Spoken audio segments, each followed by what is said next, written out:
Hi, this is Ajay Anand and welcome to Science Classes from excelup.com।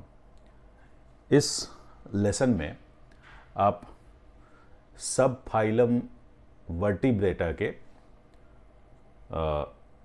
Classification के बारे में पढ़ेंगे और वर्टिब्रेटा का एक डिवीजन है एनेथा, उसका सिंगल क्लास है साइक्लोस्टोमा। उसके की फीचर्स के बारे में आप पढ़ेंगे। जैसा कि नाम से क्लियर है, वर्टिब्रेटा सब फाइलम में उन एनिमल्स को रखा जाता है जिनके बॉडी में वर्टिब्रल कॉलम होता है, यानी जो नोटोकॉर्ड होता है वो एम्ब्रायोनिक स्टेज के बाद वर्टिब्रल कॉलम में बदल जाता है। और वर्टिब्रेटा को क्रेनिएटा भी कहा जाता है क्योंकि इन एनिमल्स में क्रेनियम पाया जाता है। अब ये क्रेनियम क्या है? जो हमारा स्कल होता है उसको क्रेनियम कहते हैं, उसको ब्रेन बॉक्स भी कहते हैं। तो ब्रेन बॉक्स का मतलब हो गया कि ब्रेन, जो कि काफ़ी सॉफ्ट ऑर्गन है, बहुत सेंसिटिव ऑर्गन है, इंपॉर्टेंट ऑर्गन है, उसको एक्स्ट्रा प्रोटेक्शन मिल जाता है। और स्कल बोन होने की वजह से हेड रीजन जो होता है वो ज़्यादा क्लियरली डिफाइंड होता है कंपेयर टू अदर एनिमल्स। तो ये दो की फीचर्स हैं सब फाइलम वर्टिब्रेटा के। अब वर्टिब्रेटा को दो डिविजन्स में बांटा गया है और ये जो क्लासिफिकेशन है ये इस पर डिपेंड करता है कि उस एनिमल में जॉ है या नहीं, जबड़े हैं या नहीं। तो दो जो डिवीजन है, एक का नाम है एनेथा और दूसरे का नाम है नैथोस्टोमेटा। नैथो का मतलब होता है जॉ या जबड़े। तो जो एनेथा होते हैं उनमें जबड़े नहीं होते हैं और नैथोस्टोमेटा वाले एनिमल्स में सब में जॉ होते हैं, जॉ बोन्स होते हैं।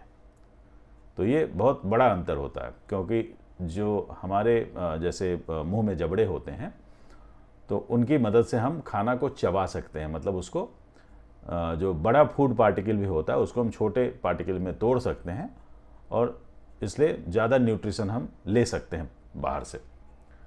लेकिन जहाँ जबड़े नहीं होते हैं तो वो माउथ से सक कर सकते हैं, तो बहुत ज़्यादा सॉलिड फूड नहीं ले सकते, लिक्विड ले सकते हैं, सेमी लिक्विड फूड खा सकते। तो ये सर्वाइवल के पॉइंट ऑफ व्यू से बहुत इंपॉर्टेंट होता है।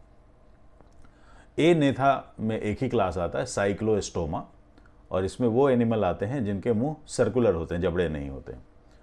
नैथोस्टोमेटा को दो सुपर क्लासेज में बांटा गया है, एक है पाइसीज और दूसरा सुपर क्लास है टेट्रापोडा। तो पाइसीज में जो एनिमल्स होते हैं उनमें फिन्स पाए जाते हैं और जो टेट्रापोडा होते हैं उनमें लिम्ब्स पाए जाते हैं, लेग्स पाए जाते हैं।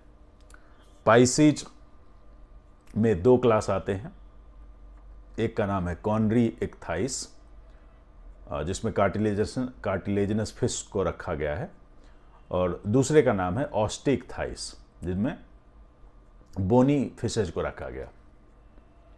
टेट्रापोडा को चार क्लास में बांटते हैं, एम्फीबिया, रेप्टिलिया, एव्स और मैमलिया। एम्फीबिया में जो एनिमल आते हैं वो जमीन पर और पानी दोनों में रहने के लिए एडाप्टेड होते हैं। और ये जब पानी में होते हैं तो अपने स्किन से सांस लेते हैं, जमीन पर होते हैं तो लंग से सांस लेते हैं। रेप्टिलिया में जो एनिमल होते हैं उनका मोशन क्रॉलिंग मोशन होता है, रेंगते हैं ये एनिमल। एव्स में जितनी भी चिड़िया होती है उनको रखा गया है। और मैमलिया का मतलब हो गया स्तनधारी जीव, मतलब इनमें जो मादाएं होती हैं उनमें मेमरी ग्लैंड्स होते हैं जहाँ से दूध बनता है, सो दैट कि जो छोटे बच्चे होते हैं उनको न्यूट्रिशन मिल सके। तो ये ब्रॉड क्लासिफिकेशन है सब फाइलम वर्टिब्रेटा का। अब देखते हैं साइक्लोस्टोमा या साइक्लोस्टोमेटा। कई जगह इसको साइक्लोस्टोमाई भी लिखते हैं। साइक्लोस्टोमा या साइक्लोस्टोमेटा के जो एनिमल हैं वो एक्टोपैरासाइट्स होते हैं और मछलियों के शरीर के ऊपर रहते हैं, मतलब शरीर के बाहर होते हैं और खाना उस मछली से लेते हैं, पैरासाइट्स होते हैं। इनका मुंह सर्कुलर होता है, जबड़े होते नहीं हैं, और तो ये सक करते हैं फूड को, और सर्कुलर माउथ के कारण इनका नाम साइक्लोस्टोमेटा पड़ता है। तो cyclo means circular, stoma means mouth. इनकी बॉडी इलोंगेटेड होती, मछली जैसी होती है आकार, और 6 से 15 पेयर होते हैं गिल स्लिट्स के इनकी बॉडी पे।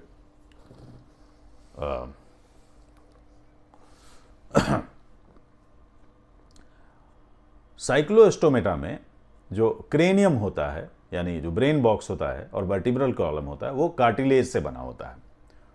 ये मरीन एनिमल होते हैं, यानी समंदर में पाए जाते हैं, लेकिन स्पॉनिंग के समय या अंडे देने के समय ये फ्रेश वाटर की तरफ माइग्रेट करते हैं, और स्पॉनिंग के कुछ दिनों के भीतर इनकी मौत हो जाती है। उसके बाद जो लार्वा होता है उसमें मेटामॉर्फोसिस होता है, और मेटामॉर्फोसिस के बाद लार्वा फिर से समंदर में वापस चला जाता है। साइक्लोस्टोमेटा के एग्जाम्पल्स हैं पेट्रोमाइजोन, जिसको लैंप रे बोलते हैं, और माइक्सीन, जिसको हैग फिश बोलते हैं। इस लेसन में इतना ही। Thank you.